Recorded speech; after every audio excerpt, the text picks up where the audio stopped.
പിടിച്ചു തന്നെ അയാൾ നേരിടുമെന്നുറപ്പ്. കാരണം ഘടികാരങ്ങൾ ഒരിക്കൽ കൂടി നിശ്ചലമാക്കേണ്ടതുണ്ടെന്ന് അയാൾക്കറിയാം. അടയാളപ്പെടുത്താൻ വീണ്ടും ഒരു സമയം കൂടി കാലം കാത്തുവച്ചിട്ടുണ്ടാകുമെന്നും അത് രേഖപ്പെടുത്താതെ അയാൾ ഈ കളം വിട്ടുപോകില്ല. ഈ കളി മതിയാക്കുകയുമില്ല. Lionel Messi to yet another final battle at the FIFA World Cup. അത് കളിയിലെ 55-ാമത്തെ മിനിറ്റിൽ ലീഡ് നേടിയെടുക്കാൻ സാധിച്ചു. അത് കൺട്രോൾ ചെയ്ത് ആ ലീഡ് നിലനിർത്താൻ സാധിച്ചില്ല.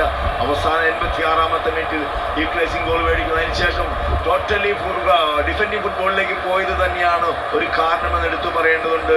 ഇംഗ്ലണ്ടിന്റെ ഭാഗത്ത് നിന്ന് അതിലൂടെ കിട്ടിയ അവസരങ്ങൾ വളരെ കൃത്യമായ ഒരുപാട് സേവുകൾ നമുക്ക് കാണാൻ സാധിച്ചു. ടിപ്പോന്റെ ഭാഗത്തു നിന്നും അതിനുശേഷം കിട്ടിയ അവസരങ്ങൾ അത് എൻ ഷോട്ട് 4 ഷോട്ടുകളിൽ അവസാനത്തെ ഷോട്ട് അത് ഗോളാക്കി മാറ്റുന്നു. ഈക്വലൈസിംഗ് ഗോൾ നേടുന്നു. അതിനുശേഷം മെസ്സിയുടെ വീണ്ടും ഒരു അത്യുഗ്രമായ ക്രോസ് അത് ഗോളാക്കി മാറ്റുന്നു. ലൗതാരോ മാർട്ടിനസ് സബ്ബായി വന്നു, സൂപ്പർ സബ്ബായി മാറുന്നു. തന്റെ 2026 വേൾഡ് കപ്പിലെ 8 ഗോളും 4 അസിസ്റ്റും നൽകി ഏറ്റവും മുന്നിലേക്ക് പോയിരിക്കുകയാണ് ഇവിടെ മെസ്സി. അതാ വീണ്ടും തുടർച്ചയായ 2 വേൾഡ് കപ്പിലേക്ക് ഫൈനലിലേക്ക് ടീമിനെ നയിച്ചുകൊണ്ട് അതാ വീണ്ടും അടുത്ത വേൾഡ് കപ്പ് ഫൈനലിൽ വിജയം നേടിയെടുക്കാൻ സാധിക്കുമോ എന്നുള്ളത് 19-ാം തീയതി രാത്രി നമുക്ക് കാണാം. ജൂലൈ 19 ന്യൂയോർക്കിലെ 23ാമത് ഫിഫ വേൾഡ് കപ്പിന്റെ ഫൈനലിൽ അർജന്റീന സ്പെയിനെ നേരിടും. ലയണൽ മെസ്സി വീണ്ടും ഒരു ഫിഫ വേൾഡ് കപ്പിന്റെ ഫൈനലിലേക്ക്.